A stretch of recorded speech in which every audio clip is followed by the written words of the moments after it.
औज़ुबिल्लाहिमिनश्शैतानिर्रजीम बिस्मिल्लाहिर्रहमानिर्रहीम सल्लल्लाहु अला हबीबि सय्यिदना मुहम्मद व आलिहि वसल्लम। तमाम व्यूअर्स को मेरी तरफ से अस्सलाम वालेकुम व रहमतुल्लाहि व बरकातुहू। अक्टूबर इस्लाम का जवाब कमेंट में जरूर दिया करें, बहुत शुक्रिया।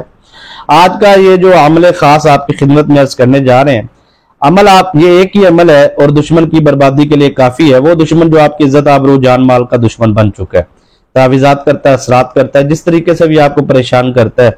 तो सर आपने इस अमल को कैसे करना है, तरीका समझिए।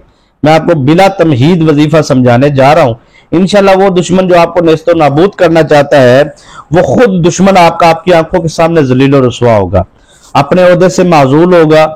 आप किसी को ओहदे से माजूल करना चाहते हैं, करवाना चाहते हैं, नजायज हराम काम के लिए आपने नहीं करना। अगर हराम काम के लिए, नजायज काम के लिए, किसी दूसरे मुसलमान को जानबूझकर तकलीफ देने के लिए अगर ये आप अमल करते हैं, तो इसके जिम्मेदार आप खुद होंगे, इस दुनिया में भी, कब्र में भी और हशर में भी, आखिरत में भी, अल्लाह के दरबार में भी। मेरी तरफ से बिल्कुल इजाजत नहीं है। आप अगर मजलूम है और आपका दुश्मन जालिम है, जाबिर है, मतलब आपकी औलाद नेक थी, पढ़ रही थी, ताबेदार थी, पहुंच चुनती थी, उस जालिम ने ऐसा जादू किया, वो नशेड़ी हो गई, औलाद बिगड़ गई, सारा निजाम घर का तबाह हो गया, इज्जत आबरू चली गई। ऐसे शख्स की क्यों माफी है जी? है ही नहीं।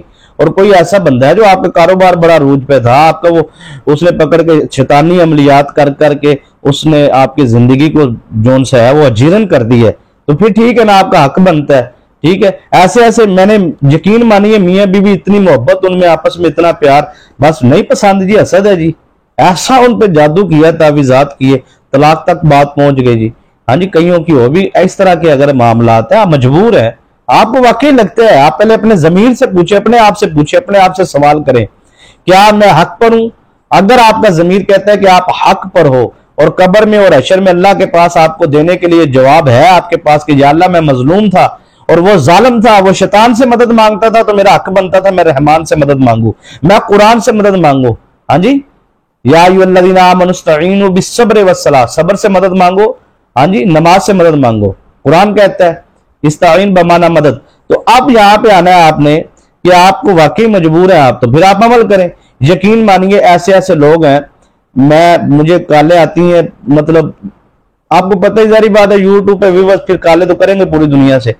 तो ऐसे ऐसे बस मैं आपको क्या बताऊं, मुझे 2 दिन पहले बहन की कॉल आई। मैं आदि मेरी आदत नहीं है कि मैं किसी का नाम बताऊं, शहर मुल्क ये वो, 12 यूरोप कंट्री से कॉल थी। कहने लगी भाई कि मैंने ना जी क्या किया कि अच्छी भली थी, मैं बिल्कुल ठीक ठाक थी, तो यूट्यूब पे एक तिलावत चली, तो मैंने सोचा कि मैं इसको सुन लूं, तो मैंने उसको सुनना शुरू कर दिया। उसको ये नहीं पता था ये कुरान पाक की तिलावत है या जिन्नात की हाजिरी की तिलावत है। ये भी एक चीज होती है ना, खास कुरान पाक से कुछ आयात होती हैं, उन आयात को जब आप पढ़ते हैं तो उससे जिन्नात की हाजिरी होती है। अच्छा, वो जिन्नात ना उस लड़की के अंदर थे ना उस घर में थे। समझ आ रही बात की कि नहीं आ रही? आप वो मैं इसको नतीजा जब पेश करूंगा ना, तो आपको इंशाल्लाह बहुत सारी चीजें हासिल होंगी। वो कहती है जी पता नहीं, बिल्कुल ठीक थे, 10-15 साल से मैं उस घर में रह रही हूँ, कभी कोई मसला नहीं। कहते मैं तीसरे चौथे दिन वो तिलावत सुनी, तो फिर मैंने वो जोन सा है वो मेरे वजूद में, मेरे घर में, मेरी सारी जिंदगी दरम बरम होकर रहेगी, मैं क्या करूं। तो वो इर्द गिर्द के जो जिन्नात है ना, घर के इर्द गिर्द के, वो तशरीफ ले आए, क्योंकि उनकी दावत हो गई, उनको बुला लिया। अच्छा, ये फिर यूट्यूब पे तिलावत ये सुन लो जी, जिन्नात निकल जाएंगे, ये हो जाएगा जी, वो हो जाएगा। और भाई अल्लाह के बंदे अगर उसके वजूद में हाजिर हो गए तो निकालेगा कौन जाके? हम तो यूट्यूब पर जितने भी हैं, यूट्यूब के जितने भी आमिलीन है, ये तो कॉल नहीं किसी की सुनते, बात नहीं किसी की सुनते।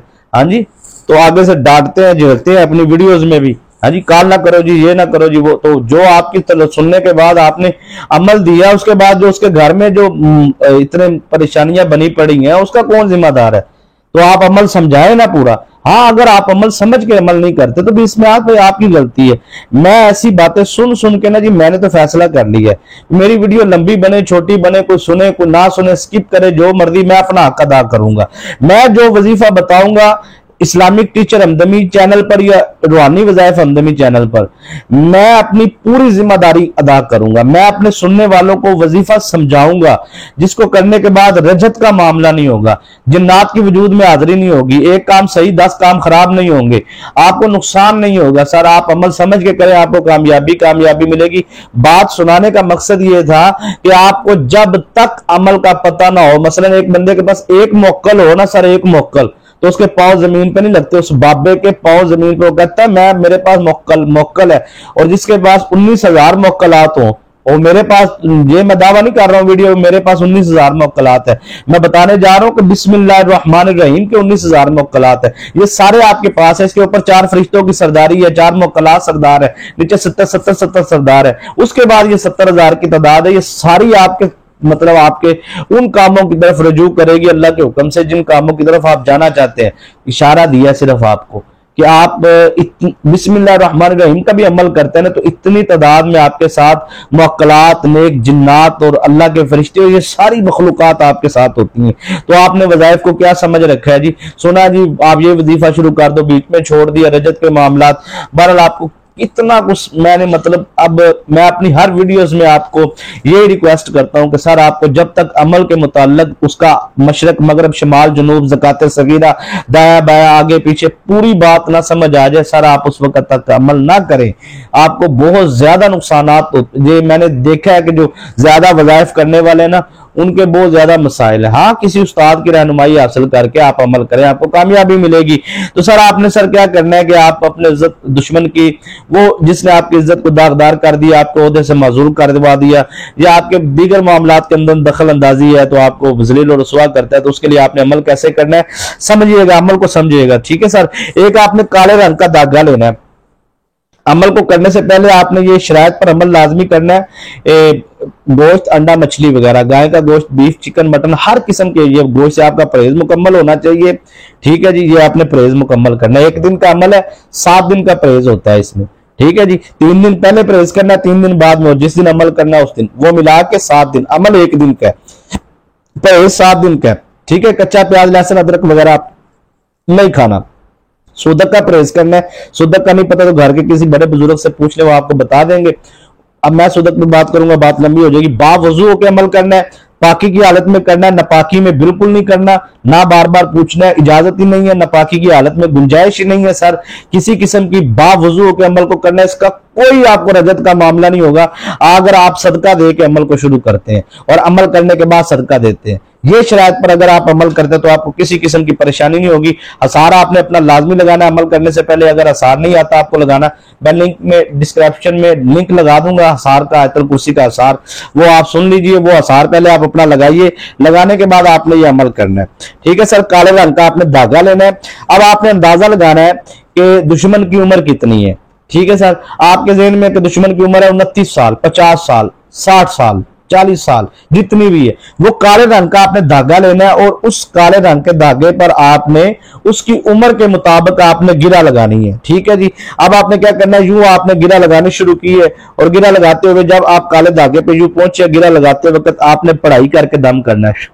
ठीक है जी, आउज़ बिल्लाह बिस्मिल्लाह कुछ नहीं पढ़ना, आसार लगाना है और सूरह नास पढ़नी है आपने। कुल आऊज़ु बिरब्बिन नास मालिकिन नास इलाहिन नास मिन शर्रिल वसवासिल खन्नास अल्लज़ी युवस्विसु फी सुदूरिन नास मिनल जिन्नति वन नास। जब वन नास कहना ना, आखिरी लफ्ज कहना है, उस वक्त दुश्मन की तस्वीर आप सामने रख ले या तसव्वुर बांध ले।